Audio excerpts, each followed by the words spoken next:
akhir bulan Oktober. Apa kabar semuanya? Sehat selalu ya. Oke, hari ini kita mau sama-sama menyembah Tuhan secara online lagi karena situasi pandemi. Tapi percayalah, sekalipun situasi ini tidak menentu, sekalipun situasi ini kita nggak tahu ke depannya apa yang terjadi, tapi percayalah waktu kita berserah, waktu kita percayakan segala sesuatunya dalam kehidupan kita sama Tuhan, dan percaya bahwa Tuhan yang memegang tangan kita, yang membawa kita dari kemenangan kepada kemenangan yang lain, daripada kemuliaan ke kemuliaan yang lain. Percayalah bahwa semuanya itu akan baik-baik saja, semuanya akan baik pada waktunya, sesuai dengan waktunya Tuhan. Are you ready, KGC? Ready?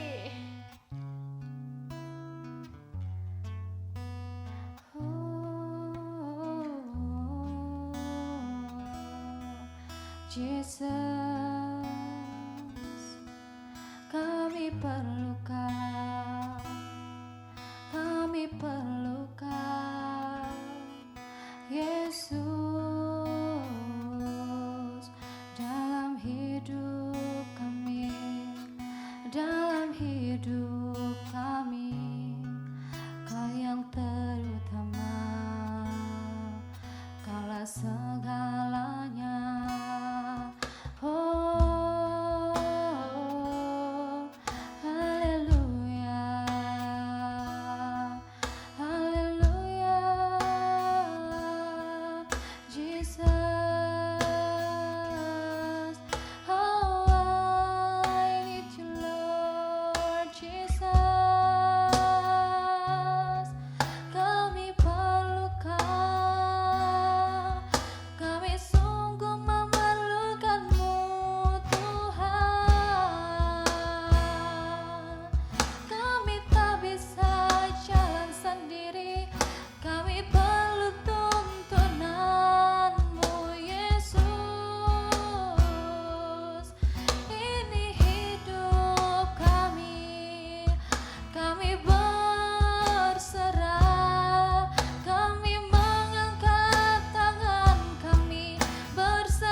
tidak bimbang,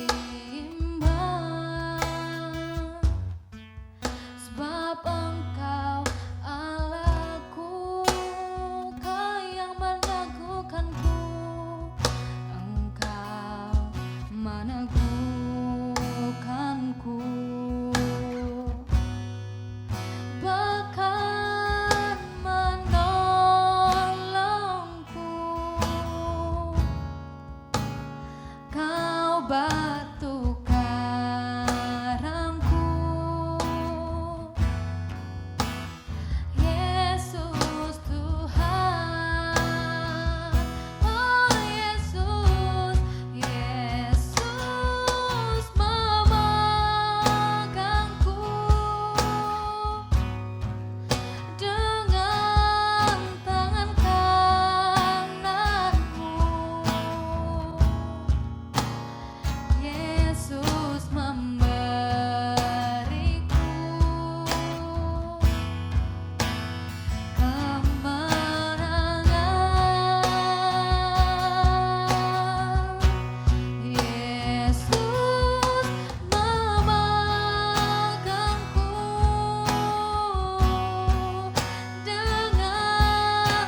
If not for your grace that rescued me, my life surrender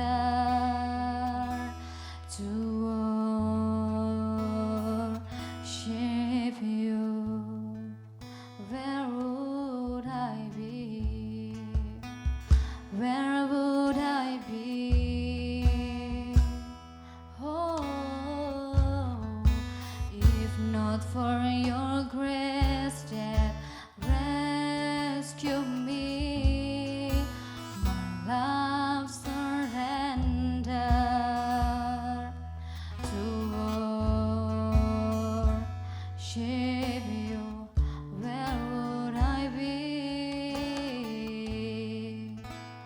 Where would I be? Oh, if not for your grace, if not for your grace that rescued me, my life surrender to worship you. Where would I be, Lord? Where would I be? Oh, if not for your grace that rescued me, my life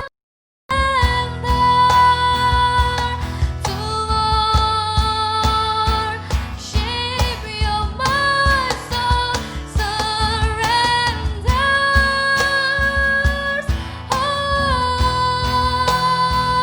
To my faithful God, my faithful God. You're my hope and anchor. I trust in you, so my soul surrenders.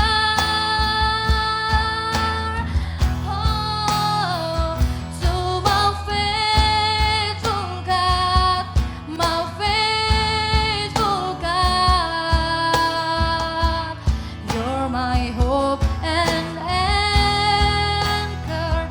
I trust in you.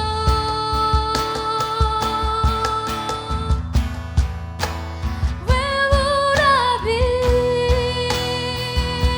Oh, if not for your grace that rescued me, my life surrender to worship you. Where would I be? Where would I be? Oh, if not for your grace that rescued me, my life surrender to worship you.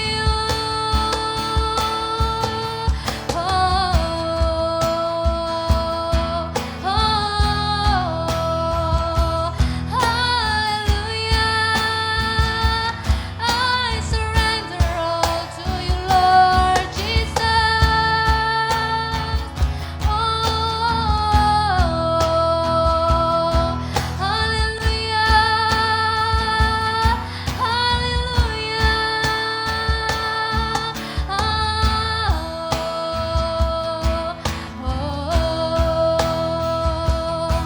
Thank you, Jesus.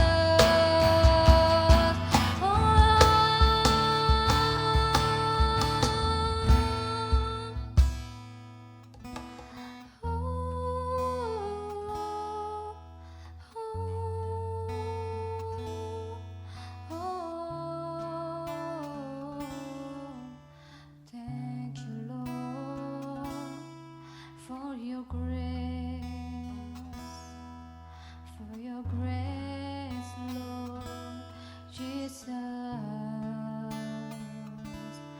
Amen.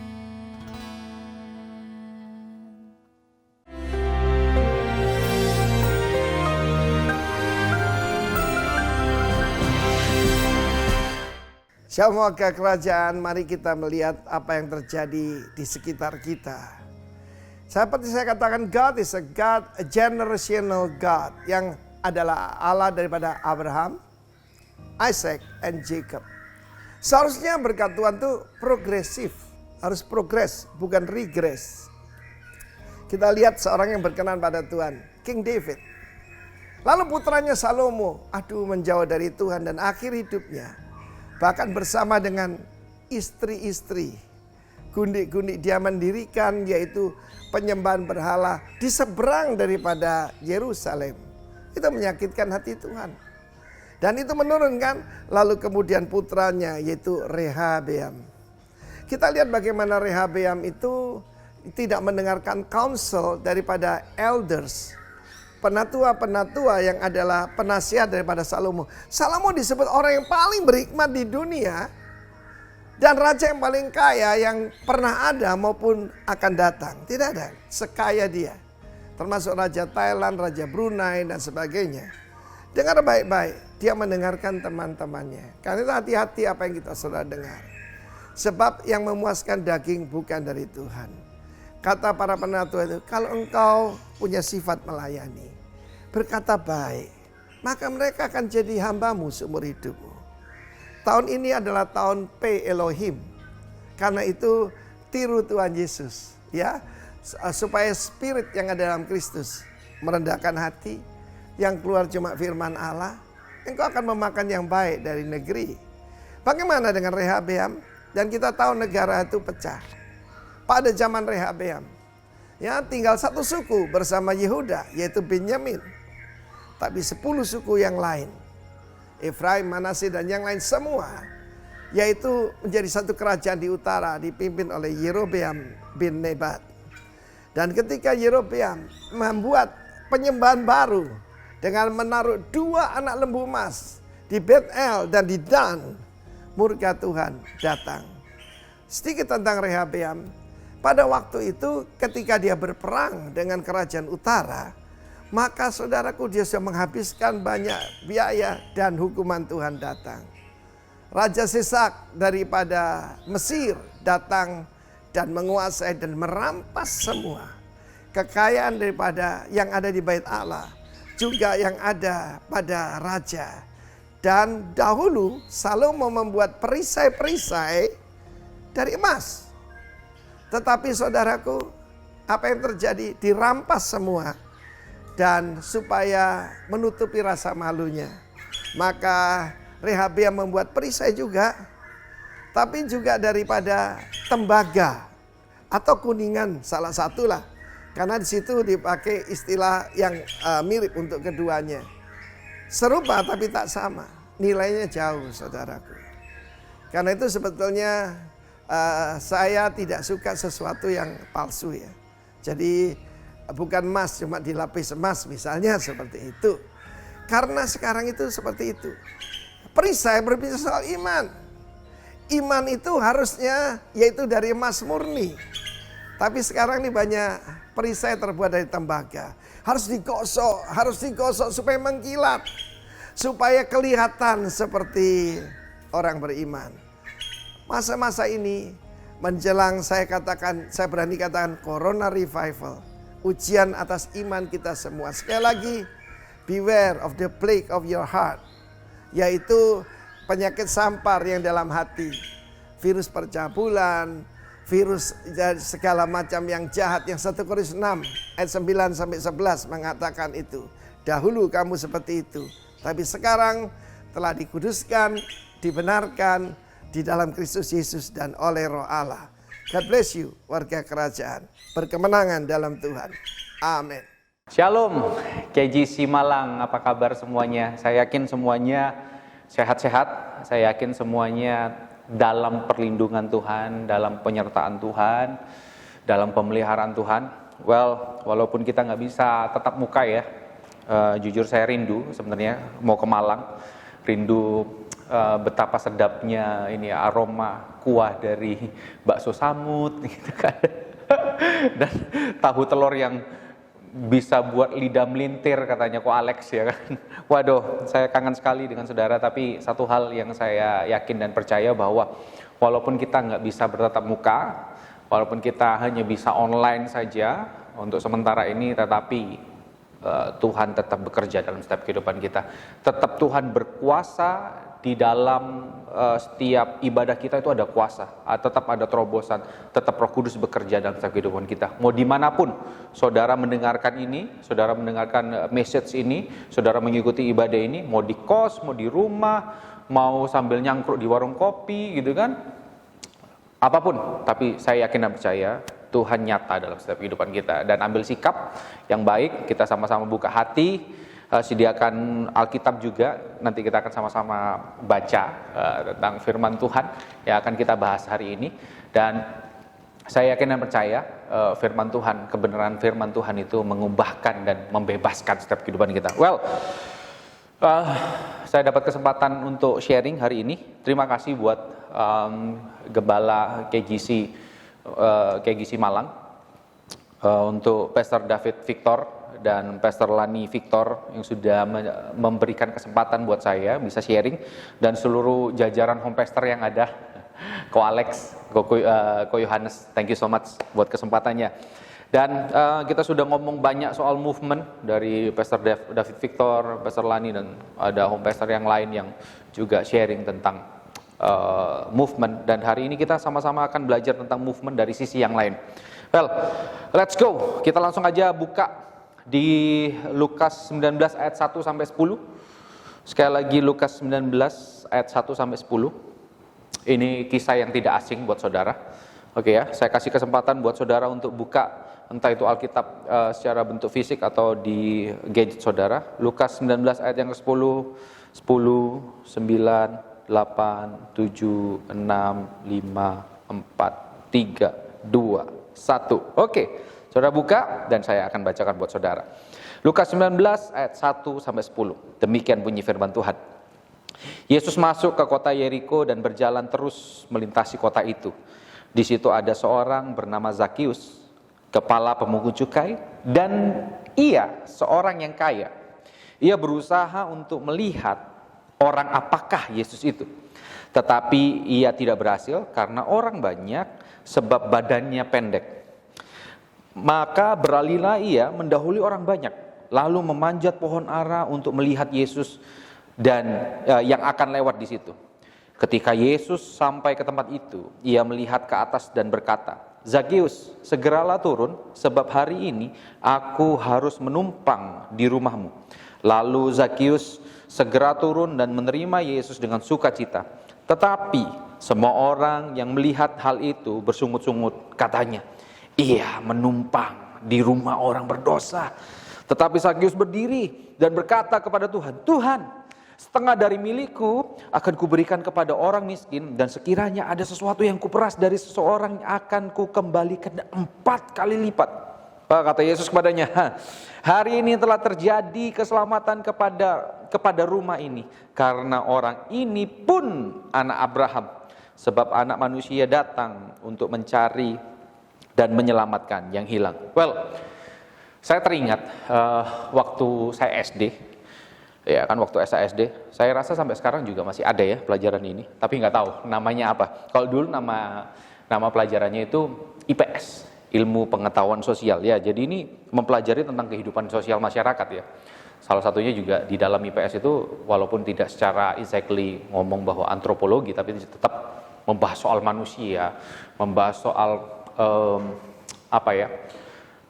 segala hal yang dilakukan oleh manusia, budaya, kehidupan sosial dan segala macam. Nah, salah satunya itu ada pelajaran mengenai transmigrasi, ya kan? Masih pada ingat? Ya, jadi transmigrasi itu adalah perpindahan penduduk. Itu secara umumnya. Nah, tapi transmigrasi ini ada beberapa arti yang khusus, saudara. Salah satunya adalah urbanisasi.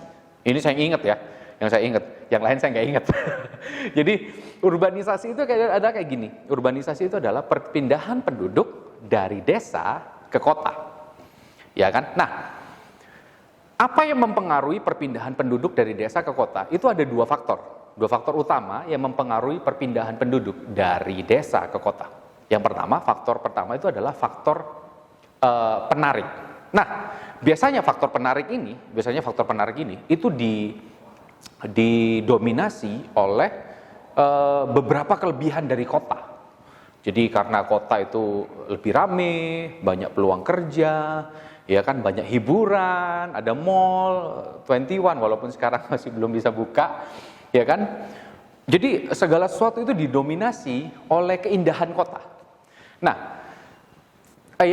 faktor yang kedua itu adalah faktor pendorong. Faktor pendorong itu adalah biasanya didominasi oleh minusnya yang ada di desa.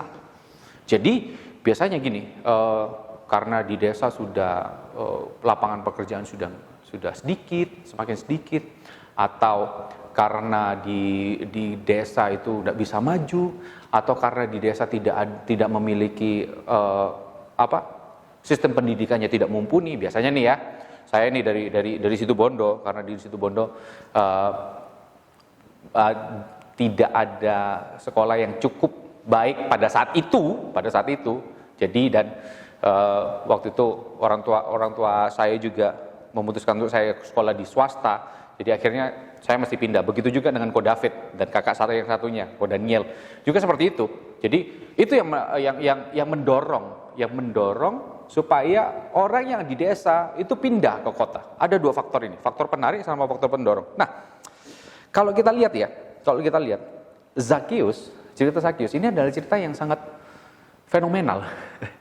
Kalau saudara lahir Kristen dan setiap hari Minggu saudara melewatkan Doraemon dan pergi ke sekolah Minggu, saudara pasti tahu nih. Ya kan? Saudara pasti tahu tentang cerita ini. Dan Zakius ini adalah sebuah gambaran sebuah movement di mana ada faktor penarik dan ada faktor pendorong dalam kehidupannya. Jadi gini, faktor penarik dan faktor pendorong yang terjadi dalam kehidupan Zakius dalam kisah ini, sehingga Zakius melakukan segala sesuatu dan dia juga mendapatkan sesuatu juga dari pertemuannya dengan Yesus. Nah, tapi sekarang gini, kalau dikaitkan dengan movement, pertanyaannya adalah apa faktor penarik dan pendorong dalam hidup kita sehingga menimbulkan sebuah movement dalam kehidupan kita. Dan pertanyaan selanjutnya yang sangat krusial adalah apakah kita benar-benar mengerti tentang dua faktor ini? Apakah kita benar-benar mengerti tentang faktor penarik dan pendorong kita melakukan movement? Pertanyaannya adalah seperti itu. Karena kalau kita tidak mengerti movement yang kita buat, maka movement kita akan purposeless, akan tanpa tujuan. Ya kan? Sering kita dengar ya dari statementnya dari mendiang Maris Monroe. Iya, jadi sebuah kecelakaan yang paling luar biasa, sebuah kecelakaan yang paling akut itu adalah ketika hidup kita berjalan tanpa tujuan. Nah, sama halnya kalau kita sudah ngomong soal movement dan segala macam, kita akan, kalau tanpa tujuan, kita akan salah arah. Dan apa yang kita lakukan pun tidak berarti, gitu kan? Nah, hari ini mari kita akan bahas satu persatu. Jadi just open your heart, ya kan? Saya akan bagi jadi dua poin, yaitu faktor penarik, yaitu, dan yang kedua adalah faktor pendorong. Oke, so markibah, mari kita bahas. Ya, kita baca lagi ya di Lukas 19 ayat 1 sampai 4. Bunyi kayak gini. Yesus masuk ke kota Yeriko dan berjalan melintasi kota itu. Di situ ada seorang bernama Zakius, kepala pemungut cukai, dan ia seorang yang kaya. Ia berusaha untuk melihat orang apakah Yesus itu. Tetapi ia tidak berhasil karena orang banyak sebab badannya pendek. Maka berlalilah ia mendahului orang banyak, lalu memanjat pohon ara untuk melihat Yesus yang akan lewat di situ. Nah, Zakius ini kepo banget. Dia pengen tahu orang apakah Yesus itu. Orang apakah Yesus? Dan memang gini, Yesus pada waktu itu viral banget. Yesus waktu itu viral. Jadi menurut saya itu yang membuat Yesus jadi viral dan ini jadi sebuah faktor penarik bagi Zakius itu adalah gini, saudara.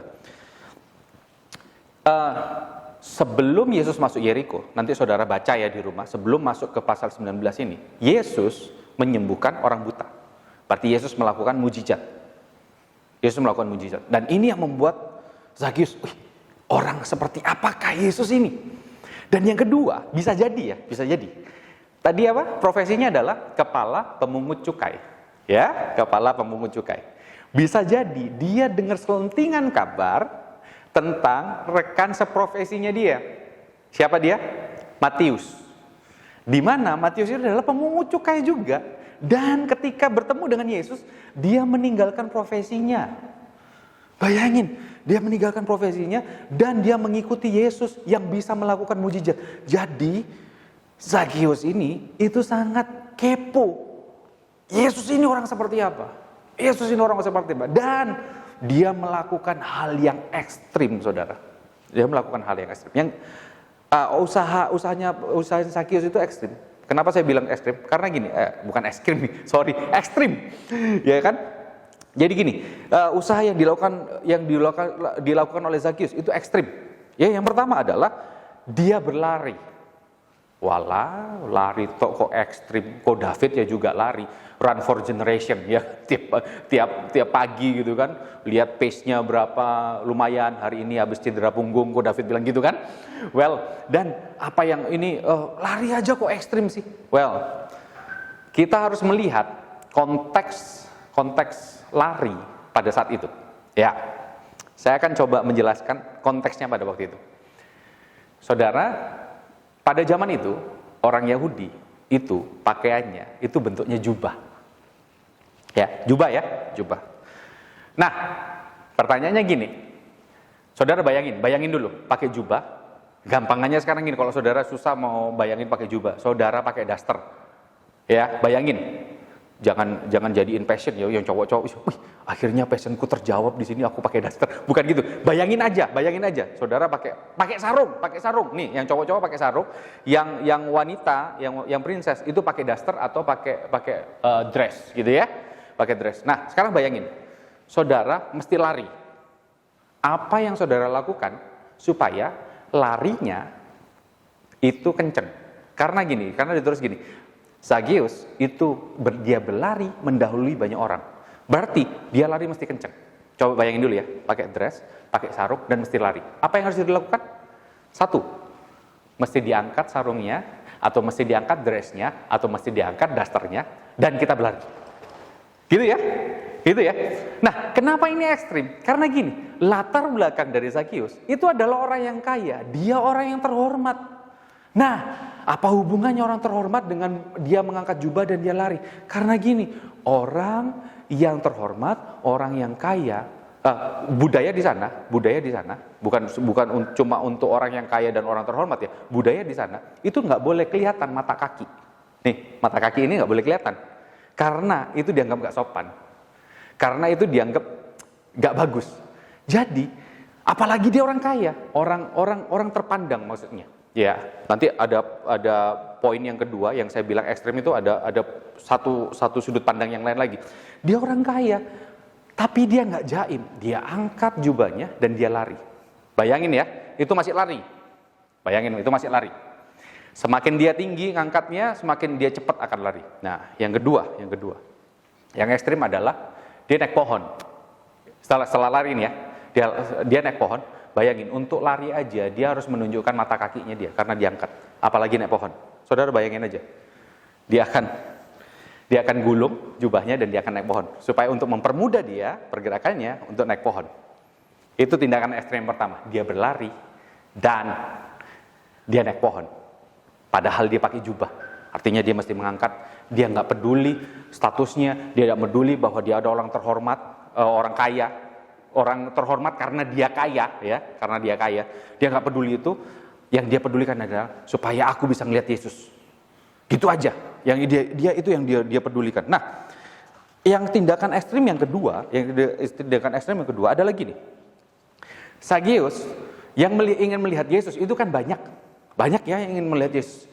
Makanya dia mendahului orang-orang lain, tapi karena kebanyakan orang dia tidak bisa ngelihat karena badannya pendek.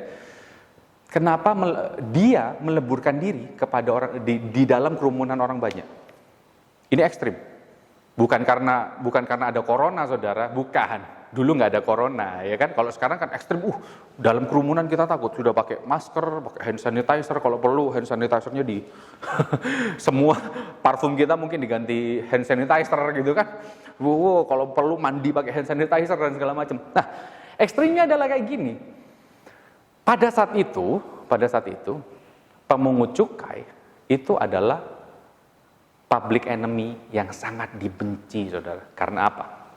Bayangin ya, yang pertama dibenci karena pemungut cukai adalah kaki tangan dari Romawi, dan orang Romawi adalah penjajah. Yang kedua, pemungut cukai dia menarik pajak melebihi yang seharusnya mereka bayar. Itu yang kedua. Yang ketiga, Zakius adalah kepala pemungut cukai. Ini public enemy lah pokok. Ya kan? Bayangin kalau dia meleburkan diri ke dalam kerumunan, artinya dia siap mempertaruhkan nyawanya. Dia siap untuk menerima hal yang akan terjadi dalam kehidupannya. Karena apa? Bisa jadi dia dijegal, dan bisa jadi orang-orang nggak seakan-akan tidak mengetahui apa. Yesus, tapi dia injek si Zakius. Bisa jadi seperti itu. Karena apa? Semua orang membenci dia. Tetapi sekali lagi ada faktor penarik yang luar biasa, yang dia pernah dengar. Ya mungkin dia dengar bahwa Yesus melakukan mujizat. Mungkin dia dengar juga bahwa si Matius ini itu pemungut cukai, dan akhirnya dia meninggalkan semuanya, meninggalkan gangtaunya, meninggalkan cuannya hanya untuk mengikuti orang ini. Berarti Yesus ini luar biasa. Akhirnya dia melakukan segala sesuatu untuk mendapatkan Yesus. Dia nggak peduli lagi martabatnya. Dia tidak lagi peduli dengan keselamatannya dia. Karena bagi dia, Yesus lebih berharga dari apa yang dia punya. Mari kita renungkan hal ini, saudara. Mari kita renungkan hal ini. Kadang kita ini terjerat oleh berhala dalam hidup kita, sehingga kita gagal untuk melihat keindahan Yesus. Kita gagal untuk melihat betapa berharganya Kristus dalam kehidupan kita. Karena apa? Dalam kehidupan kita digantikan oleh berhala yang kita kompromi setiap hari. Pastor David juga pernah bilang, sekarang berhalanya bukan dalam bentuk patung, tetapi apa yang kita sukai, apa yang di luar Kristus, apa yang di luar Tuhan, dan kita menghidupinya, dan kita memegang dengan erat, itu berhala kita. Kadang-kadang kita terlalu jaim untuk melakukan segala sesuatu, terlalu jaim untuk melakukan movement. Kalau kita disuruh, akhirnya apa? Kita lebih tertarik untuk menyerah kepada keadaan. Disuruh pelayanan, nggak enak. Karena ada alasan, ketambahan alasan sekarang. Lagi corona kayak gini. Enggak lah. Enggak usah pelayanan. Nah, ditambah lagi gini, saudara. Ini menjadi ini ya. Apalagi kondisi kayak gini.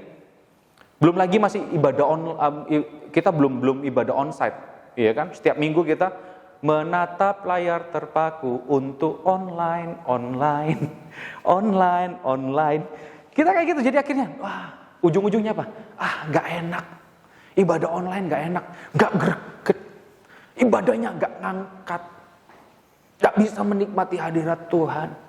Akhirnya kita lebih percaya, kita lebih setuju kepada kondisi daripada kita setuju kepada keindahan Kristus dalam kehidupan kita. Kita gagal untuk melihat Kristus yang begitu indah. Kita gagal untuk melihat Kristus yang begitu luar biasa dalam kehidupan kita. Akhirnya kita hitung-hitungan sama Tuhan. Kita hitung-hitungan sama Tuhan. Dan akhirnya apa? Ujung-ujungnya ya wis lah. Memang keadaannya kayak gini. Kita lebih deal sama keadaan. Kita lebih suka berteman dengan keadaan daripada kita bergumul dengan keindahan Kristus. Pastor Lani Victor juga menyampaikan seperti ini, saudara.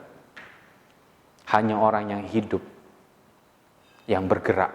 So, pertanyaannya buat saudara-saudara, are you still alive? or you already dying? Coba renungkan pertanyaan ini, saudara. Are you still alive? Are you still alive? Atau karena akhirnya kita mati karena kita lebih tertarik untuk deal sama kondisi yang ada di sekeliling kita. Saudara pernah dengar satu ilustrasi? Ada 3 ilmuwan yang ingin membunuh kodok di dalam air yang panas. Ilmuwan yang pertama, dia memanaskan air sampai 100 derajat dan dia lempar kodoknya. Oh, ternyata kodoknya kaget, dia lompat. Gak jadi mati kodoknya. Ilmuwan yang kedua, dia memanaskan airnya sampai 80 derajat. Dia lempar kodoknya, sama aja. Kodoknya lompat dari air itu. Tetapi ilmuwan yang ketiga, airnya nggak dipanasin. Masukin kodoknya berenang. Di dalam keadaan berenang seperti itu, dikasih api. Kecil, apinya kecil. Terus ditambahin apinya, tambah lama tambah besar, sampai akhirnya kodok itu sudah terlambat untuk lompat. Karena apa? Karena dia menikmati di air. Menikmati, masih hangat gak apa-apa. Lama-lama panas, dia jadi suike rebus. Mari kita renungkan, saudara. Harusnya kita menyerah kepada Kristus daripada kita menyerah kepada keadaan kita. Kita lebih suka menjeratkan diri kita sendiri kepada keadaan kita daripada melihat keindahan Kristus. Faktor yang kedua itu adalah faktor pendorong. Tadi faktor penarik. Kristus mau datang dan Zakius mencoba untuk melihat orang seperti apakah Yesus. Lalu faktor yang kedua adalah faktor pendorong. Ayat 6 sampai ayat yang ke-8. Demikian bunyi firman Tuhan. Lalu Zakius segera turun dan menerima Yesus dengan sukacita. Tetapi semua orang yang melihat hal itu bersungut-sungut katanya, ia menumpang di rumah orang berdosa. Tetapi Zakius berdiri dan berkata kepada Tuhan, Tuhan, setengah dari milikku akan kuberikan kepada orang miskin, dan sekiranya ada sesuatu yang kuperas dari seseorang akan kukembalikan 4 kali lipat. Wow. Nah, akhirnya apa yang diharapkan oleh Zakius? Dia melihat Yesus tercapai. Bahkan gini, saudara, yang luar biasanya adalah Yesus yang menemukan Zakius, dan ini di luar harapan, di luar ekspektasinya yang diharapkan oleh Zakius. Bagi Zakius, aku ngelihat Yesus aja sudah luar biasa. Tapi di luar dugaan, Yesus akhirnya mampir ke rumah Zakius. Walaupun banyak orang yang nyinyir, ya kan? Mungkin Bu Tejo juga ada di sana, saudara kan? You siapa? You Ningsi atau siapa? Saudara lihat Tili, ya kan? Mungkin ada orang yang nyinyir dan segala macam. Tetapi gini, ketika Yesus ada di rumahnya, apa yang dilakukan oleh Zakius? Dia berdiri dan dia berkata, Tuhan, setengah dari hartaku aku akan berikan kepada orang miskin, dan kalau ada yang aku tarik lebih dari yang seharusnya, aku akan kembalikan 4 kali lipat. Ini insane, saudara. Kenapa ini ekstrim sekali? Ini orang ekstrim banget ya. Tadi sudah yang pertama, faktor penariknya aja sudah dia melakukan 2 hal yang ekstrim. Sekarang dia melakukan hal ekstrim yang lain. Jadi gini, kenapa saya bilang dia ekstrim? Karena gini, pada dasarnya di Imamat 6 ayat yang ke-5, nanti saudara baca ya di rumah. Jika ada orang yang berhutang, ya, yang menipu, menarik yang lebih dari yang harusnya dia terima, itu seharusnya gini, dia harus mengembalikan full, ditambah ini, saudara, ditambah 5%, dari kewajibannya, seperlimanya dari kewajibannya. Jadi gini, misal nih, ada utang 100.000. Berarti harus dikembalikan 100.000 plus 20.000. Berarti ada 120.000. Tetapi Zakius memberikan 4 kali lipat. Dia membalikan 400.000. Wih, bayangin. Ekstrim banget. Kenapa seperti itu, saudara? Kenapa seperti itu? Yesus yang dia dambakan. Yesus yang dia dambakan itu yang menjadi faktor pendorong dalam kehidupan Zakius. Itu yang menjadi faktor yang membuat dia untuk melakukan seperti itu. Bagi Zakius, dia mendapatkan Yesus. Ini hal yang luar biasa. Ini tidak bisa digantikan dengan apapun, yang dia punya, dengan apa yang dia sudah dapatkan. Dengan karirnya yang sudah dia bangun sedemikian rupa. Ketika dia bertemu dengan Yesus, dia berubah total. Boom. Dia berubah total, saudara. Dan dia melakukan hal ini dengan luar biasa. Walaupun masih banyak orang yang nyinyir di luar. Oh, Yesus kok makan di rumah orang berdosa. Artinya semua orang masih menganggap Zakius adalah orang berdosa. Benar nggak? Ya kan? Mereka menganggap bahwa Zakius ini luar biasa banget ini. Luar biasa banget. Zakius ini yang orang berdosa, public enemy, tetapi Yesus datang kepada dia. Dan ini mengubahkan kehidupan Zakius, saudara. Nah, sekali lagi mari kita renungkan hal ini. Masihkah Kristus bertahta dalam hati kita? Atau Kristus sudah mulai digeser oleh hal yang lain? Mungkin sekarang ini ya, kalau saya lihat dalam keadaan seperti ini. Secara tidak langsung, secara kita tidak sadari, Kristus sudah mulai digeser oleh satu hal yang namanya kekhawatiran. Kita mulai khawatir tentang hidup kita. Kita mulai khawatir tentang apa yang akan terjadi di depan kita. Kita mulai khawatir tentang apa kata orang. Apa kata orang? Nanti apa yang dibilang orang gitu kan? Apa yang di sudut pandang orang terhadap kita seperti apa? Kita mulai khawatir dengan itu dan kita mulai mengisi kehidupan kita dengan kekhawatiran kita. Dan akhirnya secara tidak langsung, sekali lagi, orang Surabaya bilang apa? Mungkin sama kayak Malang ya, bocor halus. Sampai akhirnya yang bertahta dalam kehidupan kita adalah kekhawatiran.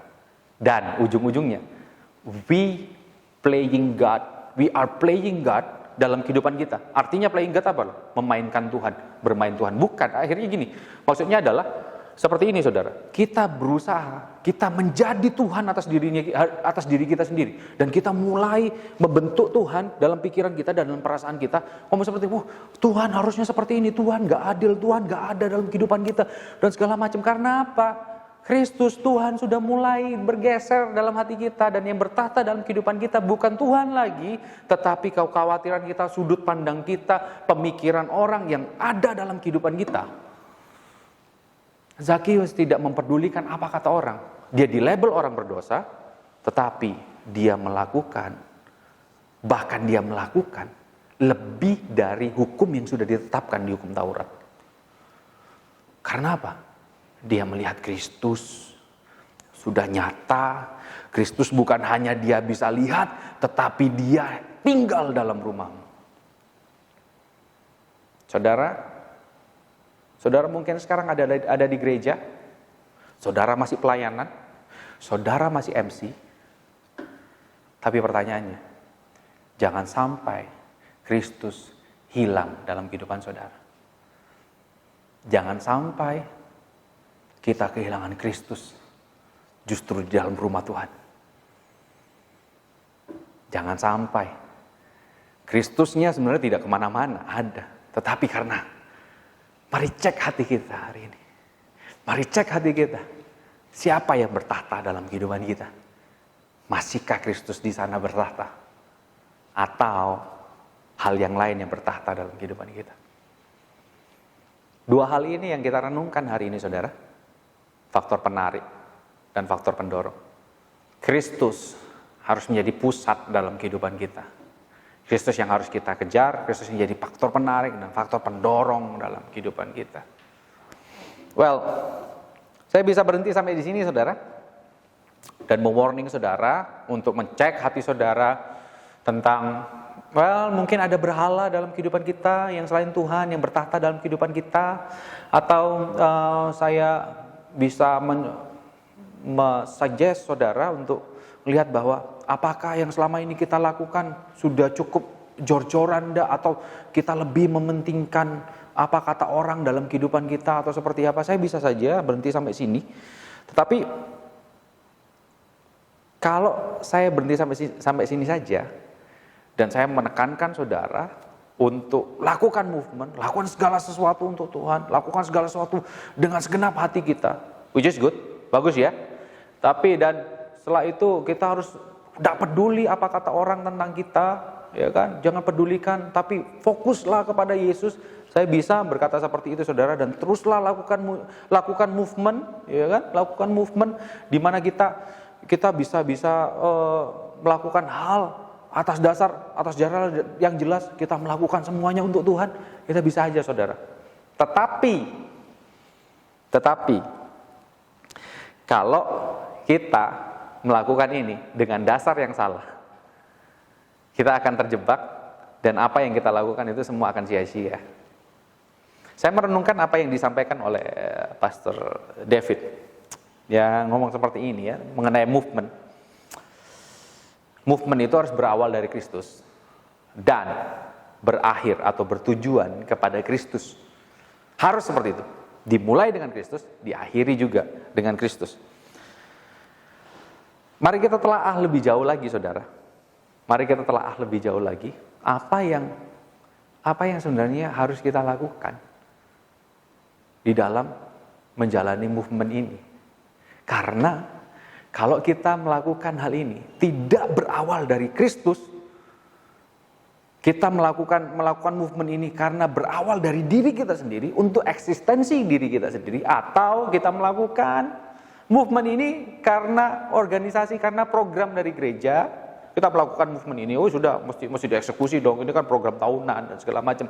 Kita hanya akan berhenti di sebuah sensasi, dan sensasi itu melelahkan saudara. Tetapi kalau kita mengawalinya dengan Kristus dan bertujuan kepada Kristus, kita akan menemukan esensinya.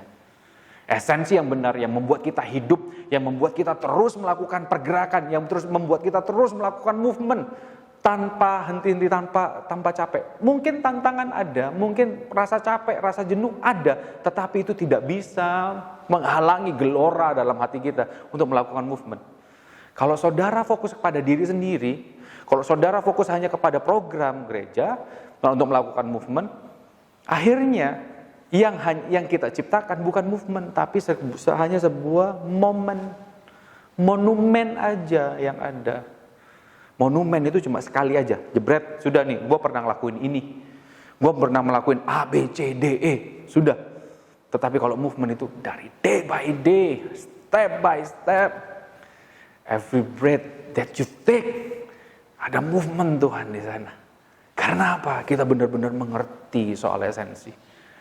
Karena kita mengawali hidup kita dari Kristus dan tujuan hidup kita kepada Kristus.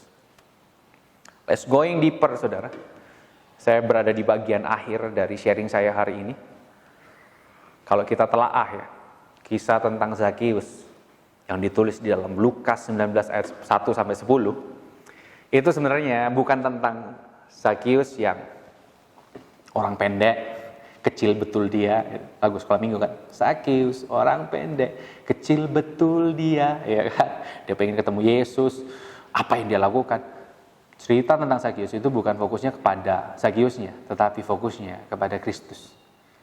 Bukan tentang apa yang Zakius lakukan, tetapi apa yang Kristus lakukan untuk Zakius. Mari kita lihat di Lukas 19 ayat yang kelima. Bunyinya seperti ini. Ketika Yesus sampai ke tempat itu, ia melihat ke atas dan berkata, Zakius, segeralah turun, sebab hari ini aku harus menumpang di rumahmu. Harus menumpang di rumahmu. Artinya gini, ini tidak terus gini. Akhirnya ketika Yesus sampai ke tempat itu dan tiba-tiba Yesus merasakan ada sesuatu yang menerpa kepalanya karena Zakius melempar Yesus dengan buah ara yang masih mentah, dilempar-lempar supaya dia mendapat perhatian dari Yesus dan dia, oh Zakius, kau luar biasa sekali, kau menerobos orang-orang ini dan naik ke pohon ara dan supaya bisa melihat aku. Wow, aku impress dan aku akan datang ke rumahmu. No. Yesus berkata seperti ini, aku harus datang ke rumahmu. Artinya tujuan utama Yesus masuk ke Yeriko itu bukan untuk cari siapapun. Yesus mencari Zakius. Tujuan utama Yesus adalah mencari Zakius. Artinya Zakius is the most wanted person. Orang yang paling dicari oleh Yesus pada saat itu. Artinya, akhirnya tujuannya cuma satu, saudara, untuk menyatakan kasihnya kepada Zakius. Sehingga kasihnya itu mengubahkan kehidupan Zakius. Mari kita lihat bagian terakhir di Lukas 19 ayat 9 sampai 10 ngomong seperti ini. Kata Yesus kepadanya, hari ini telah terjadi keselamatan kepada rumah ini karena orang ini pun anak Abraham, sebab anak manusia datang untuk mencari dan menyelamatkan yang hilang. Jadi gini, justru Yesuslah yang melakukan movement. Justru Yesuslah yang berinisiatif untuk bertemu dengan Zakius. Untuk apa? Menyatakan kasihnya. Orang lain menilai, menstempel Zakius dengan sebutan apa? Orang berdosa, public enemy. Tetapi apa yang Yesus katakan sama Zakius? Dia menyatakan seperti ini. Orang inilah hari ini telah terjadi keselamatan di dalam rumah ini karena orang ini pun anak Abraham. Wow, berubah statusnya. Statusnya dia orang berdosa, dapat keselamatan. Dia statusnya orang yang public enemy menjadi apa?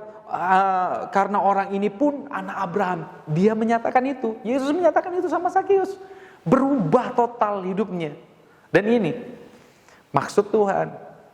Dia menyatakan ini. Sebab anak manusia datang untuk mencari dan menyelamatkan yang hilang. Ini inti dari cerita ini, saudara. Ini inti dari kisah Zakius. Kekristenan itu bukan tentang apa yang bisa kita buat dan sudah kita buat untuk Tuhan. Kekristenan itu adalah tentang apa yang telah Tuhan lakukan di dalam kehidupan kita. Itu inti kekristenan dan itu inti movement di dalam kekristenan kita. Itu inti pertumbuhan kita. Bukan tentang apa yang bisa kita lakukan dan sudah kita lakukan untuk Tuhan. Zakius buat seperti itu tidak membuat Yesus impress. Karena pada dasarnya, Yesuslah yang mencari Zakius. Karena pada dasarnya, Yesuslah yang benar-benar ingin menyelamatkan kehidupan Zakius. Secara sudut pandang manusia, Zakius sama sekali susah untuk selamat, saudara. Susah sekali untuk selamat. Karena apa? Dia pendosa, jelas. Dia orang mendosa. Dan ini yang sebenarnya sedang Yesus memberikan jawaban. Tujuannya dia datang untuk mencari yang hilang. Saudara kalau melihat di pasar yang ke-18, di pasar yang ke-18, Yesus pun bertemu dengan orang yang kaya, mungkin sama kayak Zakius, sama-sama kaya. Di Lukas 18 ayat 18 sampai 30. Di sana dikisahkan ada seorang muda yang kaya yang datang kepada Yesus dan dia menyatakan, "Tuhan, aku sudah melakukan ini semua. Aku sudah melakukan ini semua." Akhirnya singkat cerita Yesus bilang gini, "Oke, kalau kamu sudah lakukan semua, jual semua hartamu dan ikutlah aku." Apa yang terjadi sama pemuda itu? Dia sedih karena begitu banyak hartanya. Dia lebih memilih hartanya daripada mengikuti Yesus. Dan seketika itu juga Yesus berkata begini, sulit ya bagi orang yang beruang untuk masuk dalam kerajaan sorga. Seketika itu juga murid-muridnya itu heboh. Loh, terus siapa yang akan diselamatkan? Siapa yang akan diselamatkan? Yesus menyatakan ini. Karena bagi manusia tidak mungkin, tetapi bagi Allah adalah sesuatu yang mungkin. Saudara sering pakai ayat ini ketika saudara menghadapi tantangan. Maksudnya adalah gini. Bagi manusia mungkin keselamatan itu sangat sesuatu yang susah digapai, tetapi tidak ada sesuatu bagi Allah yang tidak mungkin. Karena apa? Justru Allah sendiri yang menginvasi kita, mencari kita. We are who most wanted person. Kitalah orang yang dicari oleh Yesus. Justru gini, kita sering terjebak di dalam sebuah pola pikir. Oh, kita harus lakukan sesuatu, kita harus mesti berapi-api sama Tuhan. Dan kita melupakan apa yang Tuhan sudah lakukan dalam kehidupan kita. Padahal harus dimulai dengan Kristus, harus dimulai dengan apa yang telah Kristus lakukan dalam kehidupan kita. Come on church. Kita harus sadar tentang ini. Kita seringkali berusaha, kita seringkali terlalu cepat, terlalu lancang untuk melakukan movement, terlalu cepat untuk melakukan pergerakan, tanpa kita duduk diam dan merenungkan betapa besarnya kasih Tuhan dalam kehidupan kita. Dan justru kasih karunia Tuhan ini yang harus berkuasa dalam kehidupan kita dan menjadi landasan kita untuk melakukan sebuah pergerakan. Saudara, kalau percayalah saudara, kalau saudara tidak melandaskan movement saudara, pertumbuhan iman saudara, pertumbuhan kekristenan saudara, dengan ini gak mungkin bisa. Terus mungkin saudara berpikir, oh kalau gitu ya sudah, diam aja kan, merenung aja, baca firman Tuhan, buat devotion, ya kan, daily devotion buat gitu, seperti yang saudara sudah lakukan di KJC Malang. Well, itu sangat baik sekali, itu menginspirasi saya. Thank you David dan Celani. Akhirnya ya sudah, itu aja. Tapi gini saudara, adalah mustahil kalau orang sudah merasakan kasih Kristus dan dia tidak melakukan movement. Dan dia tidak do nothing. Zakius merasakan kasih Kristus. Dia dicari dan merasakan kasih Tuhan. Dan merasakan anugerah Tuhan. Dia orang berdosa, dia tidak dihendaki oleh orang lain. Tetapi orang yang viral, sosok yang viral pada waktu itu yang dikehendaki untuk ditemui oleh Zakius, justru mencari dia, hidupnya diubahkan. Adalah mustahil kalau kita benar-benar memahami kasih karunia Tuhan dan merenungkan kasih karunia Tuhan dalam kehidupan kita dan kita tidak melakukan apa-apa untuk Tuhan. Sangat mustahil. Dua hal yang tidak bisa dipisahkan. Menikmati Injil, menghidupi Injil, menikmati atau menghidupi Injil dan memberitakan Injil. Ini dua hal yang tidak bisa dipisahkan. Saudara tidak bisa memberitakan Injil tanpa saudara menghidupi Injil itu sendiri. Dan begitu juga saudara tidak bisa tidak memberitakan Injil ketika saudara menikmati dan menghidupi Injil. Nggak mungkin bisa. Mari saudara kita kembali kepada apa yang Kristus sudah lakukan. Zakius, dia menyerahkan separuh hartanya dan dia akan memberikan pada orang miskin. Tetapi pada dasarnya Kristus datang ke dunia, meninggalkan segalanya, meninggalkan tahtanya, menganggap kesetaraannya dengan Allah itu tidak ada apa-apanya, dan dia mengosongkan dirinya, bahkan dia menjadi seorang hamba dan dia setia sampai mati. Untuk siapa? Untuk mendapatkan saudara dan saya. That's the beauty of gospel. Ini keindahan Kristus, saudara. Ini keindahan Injil. Apa yang telah Tuhan lakukan.